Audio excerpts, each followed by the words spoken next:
reflection is titled Disgruntlement, Jealousy, Envy, and Pique, followed by Sulking. Seeing or hearing the title of today's reflection, you must have thought along the lines of, what an odd title for a reflection, much less even a subheading of a chapter of a book about teenagers and one afternoon's emotions, or 15 minutes and a toddler. I thought briefly about my years as a therapist as I wrote those words, and so few people would ever name those particular feelings, ever. No one ever states that, and then I had the sulks for the remainder of the afternoon because of it. We look at our readings today, and we know from yesterday that Jonah is disgruntled. He is less than an enthusiastic prophet. I can see him going through Nineveh in my mind. 40 days more and Nineveh will be destroyed, with the biggest pout and calling it out with nearly a snarl. 40 days more and Nineveh shall be destroyed. Or calling it out in a snotty tone.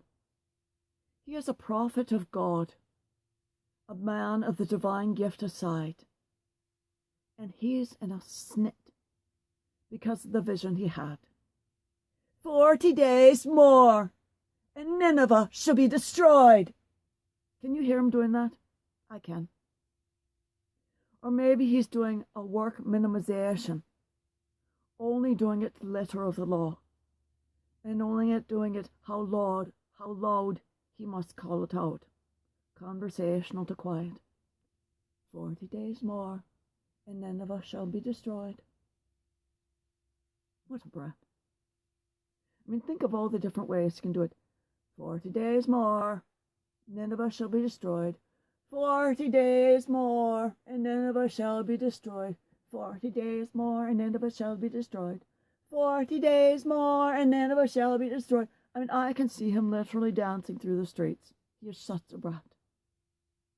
You'd have thought the fish would have been allowed a good bite, or at least to lick his hair off. But no, God never punished Jonah for his disobedience, or his lack of respect in address, or his argumentativeness, or just his being a wee snot of a man. God never did anything to Jonah. And then we have Martha, with such a chip on her shoulder, it makes my shoulder ache in sympathy. Her pique is based in envy. She too wants to sit and listen in jealousy. That Mary dares to just sit. She dares to slough all the obligatory duties of hospitality. But Martha takes pride in her home, in presenting a table for the Saviour of her people, where he can comfortably recline without a care. Mary has no pride of place, no pride of position of homeowner, but she should minimally have pride of fellow female of family to represent well hospitality to such a guest. But Mary throws her position, her family, her role in society away, so to listen to Christ. Which is what Jesus tells Mary she too should do and could do as the better choice for her soul and her heart. But her mind and a portion of her ancestral heart would pull her back to making him comfortable, to the engraved training of the eldest daughter. This would have been taught to her starting at age 3, alongside her mother and her aunts. The youngest sisters may join in as they grow to 7 to 10 years old, and then they must join at 10 years old. But the difference is the firstborn female's role in the family, to be the first wife role, if the mother is not available, or has died. To eschew this is to say goodbye to her very skin. It is not easily possible. All of these feelings are secondary. They stem from another, deeper, darker emotion, hate. Jealousy is not founded in love, as many suppose, but it is in hate. You hate them because they possess that which you cannot or want. Envy is the same, coveting the same. Hate to a great and small degrees, but hate is there.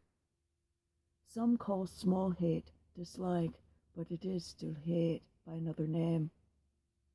Yes, there are PET scan studies that show that this is hate. It all comes from that one same place in the brain, hate. So be aware of your deep negative feelings of envy, jealousy, disgruntlement, pique. We all have them. They are natural. They are human. You cannot do anything about them. You will have them. But be aware of them, because if they start to become more frequent, they will start to control you. And you can't let that happen, because then you start to envy the other. You start to hate the other. And that is what has happened to all of those people who love Trump. You can't let that happen. You can't let hate control your life. Peace be with you, my brothers and sisters.